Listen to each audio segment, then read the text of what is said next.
کیا آپ جانتے ہیں کہ ایک قوم نے اپنی آنکھوں سے اللہ کا عظیم معجزہ دیکھا لیکن پھر بھی ایمان نہ لائی؟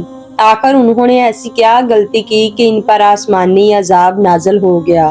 حضرت صالح علیہ السلام اور ان کی اونٹنی کی یہ حیرت انگیز سچی داستان آخر تک ضرور دیکھیے اور اپنے ایمان کو تازہ کیجیے۔ حضرت صالح علیہ السلام اللہ تعالیٰ کے جلیل القدر نبی تھے جنہیں قوم سمود کی ہدایت کے لیے بھیجا گیا۔ قوم سمود عرب کے علاقے ہجر میں آباد تھی۔ اللہ تعالیٰ نے انہیں طاقت، دولت اور پہاڑوں کو تراش کر مضبوط گھر بنانے کی صلاحیت عطا کی تھی۔ لیکن وہ بت پرستی میں مبتلا تھے اور اللہ کی نعمتوں کا شکر ادا نہیں کرتے تھے۔ حضرت صالح علیہ السلام نے اپنی قوم کو ایک اللہ کی عبادت کی دعوت دی اور فرمایا کہ بتوں کو چھوڑ کر صرف اللہ تعالیٰ کی بندگی اختیار کرو، مگر قوم کے اکثر لوگوں نے انکار کیا اور آپ علیہ السلام کا مذاق اڑایا۔ جب حضرت صالح علیہ السلام نے بار بار انہیں حق کی دعوت دی تو قوم کے سرداروں نے کہا، اگر تم واقعی اللہ کے رسول ہو تو کوئی معجزہ دکھاؤ۔ انہوں نے ایک عجیب شرط رکھی۔ انہوں نے ایک بڑے پتھر یا چٹان کی طرف اشارہ کرتے ہوئے کہا، اگر اس چٹان سے ایک زندہ اونٹنی نکل آئے تو ہم تمہیں سچا نبی مان لیں گے۔ یہ ایسا مطالبہ تھا جو انسانی طاقت سے ممکن نہیں تھا۔ حضرت صالح علیہ السلام نے اللہ تعالیٰ سے دعا کی۔ اللہ کے حکم سے وہ عظیم معجزہ ظاہر ہوا جس کا قوم نے مطالبہ کیا تھا۔ لوگ حیرت سے دیکھتے رہ گئے کہ ایک بڑی اور خوبصورت اونٹنی چٹان سے نکل آئی ہے۔ یہ اللہ تعالیٰ کی قدرت کا واضح نشان تھا۔ قرآن مجید میں اس اونٹنی کو ناقۃ اللہ یعنی اللہ کی اونٹنی کہا جاتا ہے کیونکہ یہ ایک خاص معجزہ تھی۔ بہت سے لوگ یہ معجزہ دیکھ کر ایمان لے آئے لیکن قوم کے اکثر سردار اپنی ضد اور تکبر کی وجہ سے ایمان نہ لائے۔ حضرت صالح علیہ السلام نے اپنی قوم سے فرمایا، یہ اللہ کی اونٹنی ہے، اسے نقصان نہ پہنچانا۔ اللہ تعالیٰ نے اس اونٹنی کے لیے ایک خاص نظام مقرر کیا تھا۔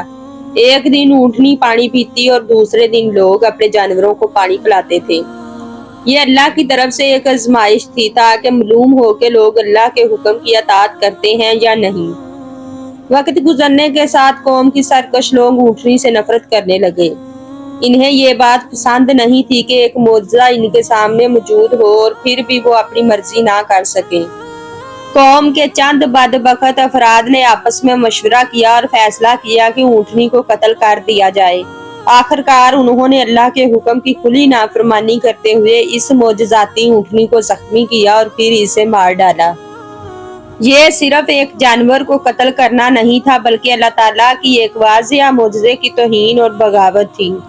جب اونٹنی کو قتل کر دیا گیا تو حضرت صالح علیہ السلام بہت غمگین ہوئے اور قوم سے فرمایا، اب تم اپنے گھروں میں صرف 3 دن تک فائدہ اٹھا لو، اس کے بعد اللہ کا عذاب آئے گا۔ مگر قوم نے اس پیغام کو بھی سنجیدگی سے نہ لیا۔ وہ اپنے تکبر اور گناہوں میں مبتلا رہے۔ 3 دن گزرنے کے بعد اللہ تعالیٰ کا وعدہ پورا ہوا۔ پہلے ایک خوفناک چیخ سنائی دی، پھر شدید زلزلہ آیا، زمین لرز اٹھی اور پوری قوم تباہ ہو گئی۔ قرآن مجید بیان کرتا ہے کہ صبح ہوتے ہی وہ اپنے گھروں میں اوندے منہ پڑے رہ گئے۔ ان کی طاقت، دولت اور مضبوط محلات انہیں اللہ کے عذاب سے نہ بچا سکے۔